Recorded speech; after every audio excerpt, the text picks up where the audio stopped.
Hello, this is Stormcloud SC2, and I'm going to be casting game from the DreamHack 2011 Summer Tournament between Duckloadra and Moon. This is game 2 between the two of them. Duckloadra is actually currently now White Raw, but that doesn't matter because it's actually the same person. Moon, I tried to find his ranks and I wasn't totally sure. I believe he is in Masters, correct me if I'm wrong, but I'm not totally sure what his rank is. White, there's the White Raw is ranked 187 in the Korean Grandmaster League, which is actually very impressive considering it's in Korea, and Koreans are kind of crazy at StarCraft. So he's actually incredibly good. So just like based off predictions, oh my gosh, there's the I'm gonna shut up now. We're gonna be on the map Crevasse, which isn't a map that you see very often. Just some like details about it, because I'm just looking at it for the first time now. It actually has your natural is totally protected, so it's very easy to secure your natural, but then your third is pretty difficult to secure just because you have some rocks right here, rocks there, and then a very wide ramp. So we're going to see White Raw scouting into Moon's base, sees no spawning pool and no gas, so he can probably assume that just some Zerglings early, and then there goes down the pool. White Raw took some of his minerals. That was pretty rude of him. Pretty sure. Oh, there's the gateway going down at standard timing, and then standard as well in a simulator later. There's the I'm just gonna stop every sentence where I say because it goes downhill from there. We actually have a gas coming from Moon.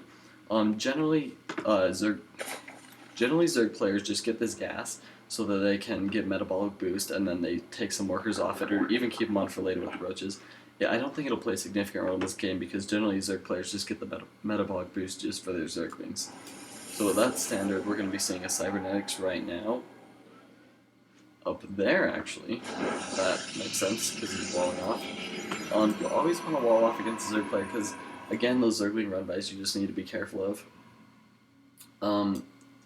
There's the just watch out for run-bys we learned from last game. White Raw is actually still poking this base, which is pretty impressive. We see that Moon has 100 gas now, which is exactly enough for a metabolic boost, so he's really got the timing down. And he has 4 Lings pop. Right now, his White Raw's Cybernetics isn't quite done, but he will have a Zealot out very soon. In fact, let's pull up the production tab. Neither of them are supply blocked or close. We have cyclic gas going down for White Raw. This is standard from Protoss though, just so that they can start getting actual like good units besides Zealots, because that's the only thing that doesn't cost gas besides probes. Oh, sorry, should not have said I don't even think that the Zerg player has scouted White Raw yet. No, he hasn't. So, but now he has. See, now he'll know where White Raw is, and actually some very good micro by White Raw keeping that Zergling out of his base. We have a Natra going down for Moon right now. Sorry, it's a bit late on that timing, but White Raw sees all this. He didn't delay it, I don't believe, but he knows that it's there. And I think this is smart for Moon just because it'll give him some extra income, because it can be expected that White Raw will be fast expanding as well. Because on this map, one thing you have to consider with the layout is most players are going to go for a very quick spec because it's so easy to hold. I mean, White Raw can hold this 2 bases with 1 Zealot and Sentry. And just because these rocks help make it easy to wall off, and later in the game you can add some more buildings here, so it's a more complete wall off. But it can just, on this map, I generally always expect your opponent to expand, and so that is why the Zerg player did that. We're going to have the Queen here, perfect timing, which is one thing that I would recommend the Zerg players to try to work on. If you watch some of the more professional players, they'll have very good timing on their Queens. They'll have a second Queen come out and get to their natural, like, right, I should not say like, their Queen gets their natural, like, right when it finishes. So yeah, I would recommend that. Our natural's going to be down for White Raw pretty soon. And right now we're just seeing some more gateways out of him. He has 3 gates right now, which is very standard. He might get a robo after this, or just keep the gateways. There was the If we look at the army supply, White Raw actually has 8 supply, and Moon only has 1. That must be because Moon only has 3 Zerglings, I think. Yes, and you don't know where the third one is. He only has 2 Zerglings, baby. We're going to be seeing another sentry come out of Whiterun. This is a lot of sentries, but you always want to have a lot of them to stop any Zerglings trying to run up this ramp. It can be very effective if you force field them in. We have Forge coming down, which is always good. I always want to recommend the Protoss players to get the upgrades, because what other races have to do is they have to get separate upgrades for like each like unit. Like Terran has to get it for the different upgrades for their Marines and different ones for their siege things. But Protoss, it benefits everything. So 2 Protoss players, I definitely recommend to get out upgrades, because it can be very useful. We're going to see a few Lings coming up just to try to push into Whiterun now. You always want to be trying to push in. We also see a Roach Warren, and we have 2 Roaches producing. Do we have any other? Daniel, I don't believe we have any other Roaches. So we're going to start to see some Roaches out of Moon. For the most part, they're both doing 2 base plays right now. Whiterun just threw down another gateway, so it should be 4 gates and a forge. We're seeing a surprising amount of sentries, which I don't blame them, because when you have them in a ramp like this, they're really not that bad against Zerglings, especially because you can force field them. And when you have, 8 sentries, you can basically stop an innumerable amount of zealots. Well, that was a bad sentence. I was just going downhill. We're going to see a light campaign on Whiterun right now from all these Zerglings. Man, I'm just having a hard time differentiating between Zerglings and Zealots this game. If we look at the units tab, we see that we have 5 Roaches for Moon right now. For Whiterun, we have 9 sentries, 2 Stalkers. Okay, you got 2 Stalkers and a Zealot. We're going to see another gateway go down. So it looks like in this game as well, Whiterun is going to be going for another gateway play. But this time the difference is he'll have those upgrades, which I think will help him a lot, because last game that was part of his problem is he went for gateway-based army, but there are no upgrades. He's also getting the Robo, so he could be going for some Colossus. Up here also for Moon we have a hidden base coming, and I don't expect Whiterun to scout this, just because with the Zerglings with Metabolic Boost, Moon has really good map control right now. And so Whiterun doesn't really have any way to scout up here, and he's not going to risk any units just sending him randomly up to the top left of the map. So I doubt Whiterun will scout this. Over here we see the Roaches breaking in, and if they can get in here, then they'll have an easy route to come attack these Whiterun's army. And if we look at the army supply, they're fairly even. Whiterun's at 37 and Moon is at 32. These Roaches could do some damage to this army, but the problem is if the sentries get off grid to force fields, I believe the Stalkers outrange the Roaches. So if he can get good force fields, he should be able to trap and kill some of those Roaches. Right here he's going to engage uphill or try to push the Roaches away. And we actually see from Moon another hidden base up here. So Whiterun is pursuing Moon up this. He snipes a Roach. And I expect him to try to take a third here. He's starting to set up his pylons in sort of a defensive position for him to take a third. And Overseer is scouting actually Whiterun's base and sees that really he's making Immortals and mostly gateway units. We actually have a Changeling in here in the middle line. For Whiterun, we see he's obviously mining a lot of gas. What are our upgrades? So he's getting 1 armor right now, and I believe right now he only has 1 attack, yes. So he'll have 1 attack, 1 armor, and we're going to see his expansion go down very soon, I believe. Oh, that was, shouldn't have said that. We have a couple Roaches here, about, I believe 16 Roaches. Sorry, I'm gonna quit saying, If we look at the army supply, we see that Whiterun barely has a lead, and I think that since he has this Immortal out now, that's going to do a lot of damage to those Roaches that Moon is getting a lot of. Although Moon is getting the Spire, and what Zerg players tend to do against Protoss players is they get a Spire out, and then they start just doing some Muta harass while they engage in the front. So this could be very potent against Whiterun, specifically because he doesn't have Blink. And Mutas could be very deadly because he has no cannons or really any defense. Well, he has a lot of Stalkers. It would make it hard for him to push out if he had the worry of Mutas in his mineral line. So I think that's a smart choice by Moon to get that.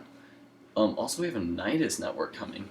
And I think Nidus networks are very underused. I think that they should be used more by Zerg players just because they can really catch the Protoss player off guard if you put him in a place where they don't scout it. I'm surprised that we haven't seen this third base from White Raw yet, because right now Moon is actually on 4 base, and he's not saturated up here on the right. But the thing is, once he mines out his main bases over here, he's already set to keep expanding up to all the corners just because he already has these. If you look at the Army tab, we see White Raw still had 84 to 74. And we see that these roaches have burrow, so the force fields won't be as potent against them, but the immortals will still do a ton of damage. And as long as he has this observer, he can still attack the roaches as they're burrowing, which will do a lot of damage to them. He's actually right now pursuing up the ramp against them. And so we're going to see if he can pursue these roaches and potentially snipe them, but that isn't what happened. They come down, try to get attacked. Moon might have been expecting an expansion, but we actually don't see one out of White Raw yet. And actually White Raw right now's army is 96 to 71. And we got a really good start from those roaches on those units, but at the same time, all that burrowing gave White Raw a lot of time to snipe the roaches. His own force field actually trap him here. And right now, if we look at the units, we have 9 mutas actually. Where are they at? Probably, yes. We have 9 mutas. They're going to probably come start harassing sometime soon. Or we might see a Nidus network somewhere in here. And we have 12 roaches and 47 zerglings. So I think Moon might be able to use these zerglings to his advantage just because of how many stalkers White Raw has. But the thing is, this time White Raw has that upgrade, so he has 1 armor and 1 attack, and he's actually not researching. Like, oh, I hear Nidus Worm, and that is what the zerglings were for. Again, Moon is just doing the same thing. Last game, White Raw got caught up just because his workers all got killed by zerglings.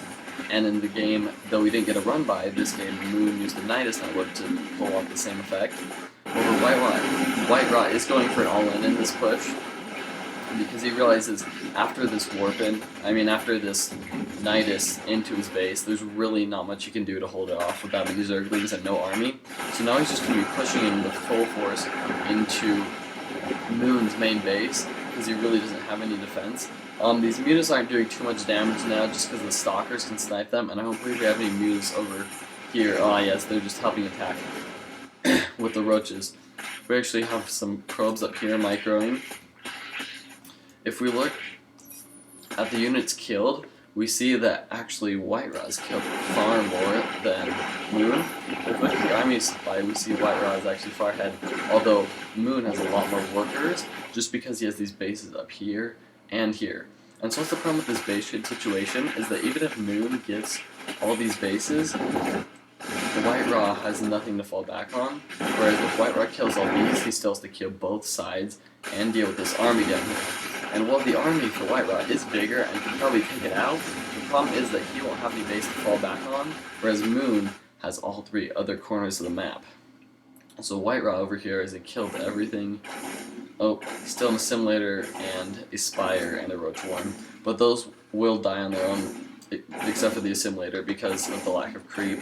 So there's not to worry about that. We actually see he's coming to intercept Moon's army, and Moon has actually left the game. The reason, I'm not totally sure why Moon lost that, but I know what White Raw did good is he got his upgrades good, and while he had mainly a gateway army, he got out those immortals, which helped do a lot of damage to the roaches. The roaches actually didn't have any upgrades, which I think hurt them. Also, we saw a lot of sentries early out of White Raw, and I think those force fields, I think they helped a lot against the roaches, because even though the roaches had the burrow and tunneling claws, it still takes a lot of time for them to burrow, go under the force fields, and pop back up. And so I think as they were doing that, White Raw got a lot of free shots off. And one thing I must say is Moon did a good job with these bases. He had a lot of bases, but he wasn't very saturated on them. Oh shoot, that was as far as workers, he has 58 workers. So, and that's even without these. He had fairly good worker count. I think he just needed more effective units, and he didn't really do any harassment until the end. We had the nice network and then also the mutas at the same time. I think if he would have pushed out with the again. I think if he would have pushed out with the mutas a bit sooner and then some harass before the nice network, he could have done more damage. And he shouldn't have let White Raw's army get far enough to his base without having any army to stop it, because then White Raw could just do endless amount of damage. Because it was basically a base trade situation, and the only way that White Raw won is because he pulled back after killing all this main, and he just had a better army, also because of those upgrades and sentries. And now I'm repeating myself. I'm starting to realize that at the end of these casts, probably the worst part, just because I sort of repeating myself and boring everyone. So I should stop talking at the end of casts. Would be a good idea. So thank you all. This has been Stormcloud SC2, and this has been Duckloadra versus Moon.